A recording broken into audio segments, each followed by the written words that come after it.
ಸಿದ್ದರಾಮಯ್ಯನವರು ಯಾವಾಗಲೂ ಕೂಡ ತುಷ್ಟೀಕರಣ ರಾಜಕಾರಣಕ್ಕೆ ಹೆಚ್ಚಿನ ಒತ್ತನ್ನು ಕೊಡ್ತಾರೆ. ಕರ್ನಾಟಕದ ಅಭಿವೃದ್ಧಿಗಿಂತ ತುಷ್ಟೀಕರಣ ರಾಜಕಾರಣಕ್ಕೆ ಹೆಚ್ಚು ಒತ್ತು ಕೊಡೋದ್ರಿಂದ ಜನ ಅದನ್ನು ಬಿಟ್ಕೊಡ್ತಾರೋ ಇಲ್ವೋ ಅನ್ನೋದು ಒಂದು ಕ್ವಶನ್ ಮಾರ್ಕ್ ಆಗಿ ಉಳ್ಕೊಂಡ್ಬಿಟ್ಟಿದೆ. ಅದಕ್ಕೆ ಇವತ್ತು ಧೈರ್ಯವಾಗಿ ಇರುವಂತಹ ಎಲ್ಲ ಸಚಿವರು ಡಿ.ಕೆ. ಶಿವಕುಮಾರ್ ಅವರು ಇದ್ದಾರೆ, ಮತ್ತೆ ಕಾಂಗ್ರೆಸ್ ಶಾಸಕರಿದ್ದಾರೆ.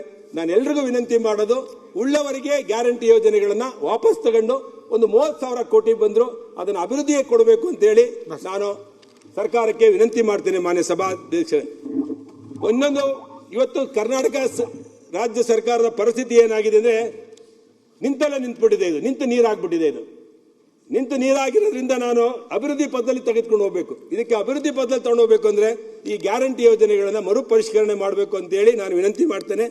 ಆದ್ರೆ ಗ್ಯಾರಂಟಿ ಯೋಜನೆಗಳ ಹಣವನ್ನ ಉಳಿಸಿದ್ರೆ. ಸುರೇಶ್, ನೀನು ಬಹಳ ಸೀನಿಯರ್ MLA ಇದೆಯಾ, ನಮ್ಮ ಫಾರ್ಮರ್ ಡೆಪ್ಟಿ CM ಇದ್ದಾರೆ, ನೀವೆಲ್ಲ ಸೇರಿ ನಿಮ್ಮ ಅಭಿಪ್ರಾಯ ಹೇಳ್ತಾ ಇದ್ದೀರಿ. ಅಸೆಂಬ್ಲಿಲಿ ಒಂದು ಪಾರ್ಟಿಯಿಂದನೇ ಒಂದು ತೀರ್ಮಾನ ಹೇಳ್ಬಿಡಿ, ನಮಗೆ ಈ ಗ್ಯಾರಂಟಿಗಳನ್ನ ದಯವಿಟ್ಟು ವಿಡ್ರಾ ಮಾಡಿ ಮರುಪರಿಶೀಲನೆ ಮಾಡಿ ಅಂತ ನೀವು ನಮ್ಗೆ ಹೇಳಿ ಅಸೆಂಬ್ಲಿಲಿ. ಆಮೇಲೆ ಅಫಿಷಿಯಲ್ ಆಗಿ ನಾವು ತೀರ್ಮಾನ ಮಾಡೋಣ, ಏನೋ ಒಂದು ಆಮೇಲೆ ಚರ್ಚೆ ಮಾಡೋಣ. ಯಾಕೆಂದ್ರೆ ನಿಮ್ಮ ಅಭಿಪ್ರಾಯ ಒಂದು ಪಕ್ಷದ ಅಭಿಪ್ರಾಯ, ನಿಮ್ಮ ಪಕ್ಷದ ಅಭಿಪ್ರಾಯ. ಅದಕ್ಕೆ ನೀವೇನು ಹೇಳ್ತೀರಿ ಅದಕ್ಕೆ ಬಗ್ಗೆ ನಾವು ಆಲೋಚನೆ ಮಾಡೋಣ. ವಿಕಾಂಟ್ ನೀವು ಹೇಳೋದನ್ನು ನಾವು ಸರಿ ಇಲ್ಲ ಅಂತ ಹೇಳಕ್ಕಾಗಲ್ಲ. ಸೊ ಅದಕ್ಕೆ ನೀವು ಒಂದು ಆದಷ್ಟು ಈ ಬಜೆಟ್ ಅಲ್ಲೇನೆ ಹೇಳ್ಬಿಟ್ರೆ ಗ್ಯಾರಂಟಿ ಸ್ಕೀಮ್ ಬೇಡ ಅನ್ನೋದು ಮರುಪರಿಶೀಲನೆ ಮಾಡಿ ಅಂತ ಹೇಳಿದ್ರೆ ನಾವು ಕೂತ್ಕೊಂಡು ಅದ್ರ ಬಗ್ಗೆ ಚರ್ಚೆ ಮಾಡ್ತೀವಿ. ಅಲ್ಲ ಸರ್, ನೀವು ಕೋಳಿ ಕೇಳಿ ಮೆಣಸು ಕರ್ದಂಗೆ ಇದೆ ಸರ್ ಈಗ. ಅಲ್ಲ, ಕೋಳಿ ಕೇಳಿ ಮಣ್ಸರಿತಾರಲ್ಲ ಹಂಗಿದೆ. ಅಲ್ಲ ಸರ್, ನೀವು ಮಾಡ್ಕೊಂಡಿರೋದು ಸರ್, ಇದು ನಾವು ಹೇಳಿದ್ದು ಗ್ಯಾರಂಟಿ ಕೊಡಿ ಅಂತ ನೀವು ಇಷ್ಟಪಟ್ಟು ಮಾಡ್ಕೊಂಡಿದ್ದೀರಾ.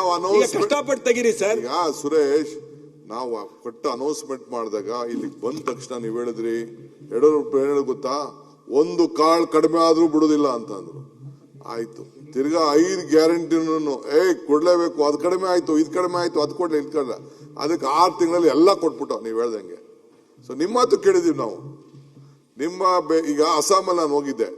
ಅಸ್ಸಾಮಲ್ಲಿ ಹೆಂಗ್ ಗೊತ್ತಾ ಗ್ಯಾರಂಟಿ ಯಾರು ಕೊಡ್ತಾ ಇದ್ದಾರೆ ಗೊತ್ತಾ, ಯಾರು BJP ಕಾರ್ಯಕರ್ತರಿದ್ದಾರೆ ಅವ್ರು ಮಾತ್ರ ಬೆನಿಫಿಷಿಯರಿ, ಬೇರೆಯವ್ರಿಗೆ ಕಾಂಗ್ರೆಸ್ ಅವ್ರಿಗಿಲ್ಲ. ಅಲ್ಲಿ ಅದಕ್ಕೆ ಚಾರ್ಜ್ GPT ಹೇಳಿದಿರಲ್ಲ ನೀವು, ಚಾರ್ಜ್ GPT ಆಗದೆ ಕರ್ನಾಟಕ ಮಾದರಿ ಮಾಡಬೇಕು ಅಂತ ಹೇಳಿ ನೀನ್ ಹಾಕೋ. ಅದಕ್ಕೆ ಚಾರ್ಜ್ GPT ನೀನ್ ಹಾಕೋ, how to win Gujarat election ಅಂತ ನೀನ್ ಹಾಕೋ. ಅದ್ ಬರಲಿಲ್ಲ ನೋಡು, ಮಾಡಿ ಎಕ್ಸ್ಪೆರಿಮೆಂಟ್ ಮಾಡಿ ಬಂದಿರೋದು. ಈಗ ಅದ್ ಬಿಡೋದು ಬೇಡ, ಅದೇನಾಗ್ತದೆ ಅದ್ ನಾವು ಮಾಡ್ಕೊಳ್ತೀವಿ. ನೀನ್ ಹೇಳ್ತದೆ ಈಗ ಗ್ಯಾರಂಟಿ ವಿಚಾರ ನಾವು ಹಿಂದೆನೂ ನಾವು ಮಾಡಿದೀವಿ, ವಿ ಹ್ಯಾವ್ ಇಂಪ್ಲಿಮೆಂಟೆಡ್. ಹೇಳತ್ತಲ್ಲಿ ಉಳ್ಳವ್ರಿಗೆ, ಈಗ ಗೌರ್ಮೆಂಟ್ ಆಫೀಸರ್ಸ್ಗೆ, ಬೇರೆಯವ್ರಿಗೆ ಎಲ್ಲ ದೇರ್ ಇಸ್ ನಾಟ್ ನೆಸೆಸಿಟಿ. ಒಪ್ಕೊಳ್ತೀನಿ, ಕೆಲವರೆಲ್ಲ ಬಸ್ಸಲ್ಲಿ ಬರೋರಿಗೆ ಮತ್ತೊಂದಕ್ಕೆಲ್ಲ ನೆಸೆಸಿಟಿ ಇಲ್ಲ, ಬೇಕಾದಷ್ಟು ಏನೋ ಯಜಮಾನರಿಂದ ಒಂದು ಡಿಸಿಷನ್ ತಗೋಬಿಟ್ಟಿದೀವಿ ನಾವು. ಓಕೆ, ಬೇರೆ ಬೇರೆ ಸಜೆಷನ್ಸ್ ಬರ್ತಾ ಇದೆ.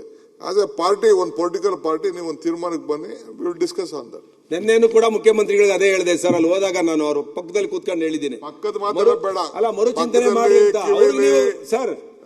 ಇದು dim light meeting, day light meeting, ಬೇರೆ ಬೇರೆ ಮೀಟಿಂಗ್ ಅಲ್ಲೆಲ್ಲ ಬೇಡ. ನಮ್ಗೆ ಅಭ್ಯಾಸ ಏನು ಬೇಡ. ಏನಿದ್ರು ಸಭೆ, ಜನ, ದೇಶ ನೋಡ್ಬೇಕು.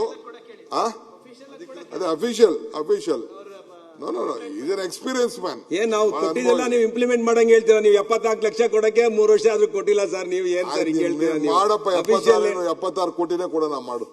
ಆಯ್ತು ಸರ್. ಇಲ್ಲ, ನಾನೇನ್ ಹೇಳ್ತಾ ಇದ್ದೀನಿ ಸರ್, ಅಫಿಷಿಯಲ್ ಅದೇ let it become your party stand.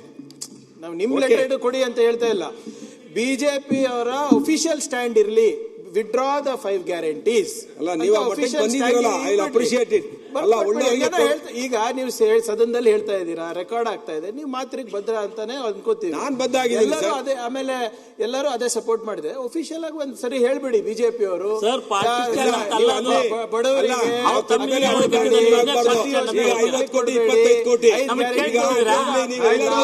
ಆರ್ಥಿಕ ಸ್ಥಿರತೆ ಬೇಡ,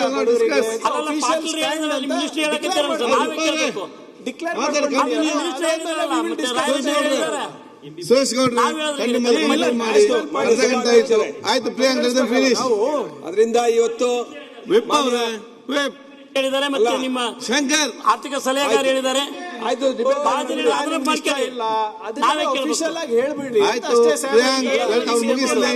ಈಗ ಮಾನ್ಯ ಸಭಾಧ್ಯಕ್ಷರೇ, ಈಗ ಕರ್ನಾಟಕ ರಾಜ್ಯದಲ್ಲಿ ಕಾಂಗ್ರೆಸ್ ಸರ್ಕಾರ ಬಂದು 3 ವರ್ಷ ಆಯ್ತು.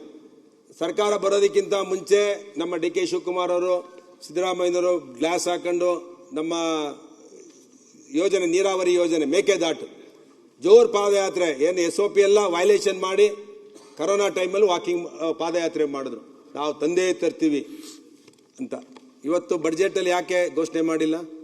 ನಿರ್ಭೀತ, ನಿಷ್ಪಕ್ಷಪಾತ, ವಿಶ್ವಾಸಾರ್ಹ ಸುದ್ದಿಗಳಿಗೆ ಮತ್ತೊಂದು ಹೆಸರಾಗಿರೋ ನ್ಯೂಸ್ 18 ಕನ್ನಡ ಈಗ ಆಪ್ನಲ್ಲೂ ಲಭ್ಯ ಇದೆ. ದಯವಿಟ್ಟು ಇಲ್ಲಿರೋ QR ಕೋಡ್ ಅನ್ನ ಸ್ಕ್ಯಾನ್ ಮಾಡಿಕೊಂಡು ಆಪ್ ಡೌನ್ಲೋಡ್ ಮಾಡೋದಕ್ಕೆ ಮರಿಬೇಡಿ. ನಿಮ್ಮ ಬೆಂಬಲ ಹೀಗೆ ಸದಾ ನಮ್ಮೊಂದಿಗಿರಲಿ. ಧನ್ಯವಾದ.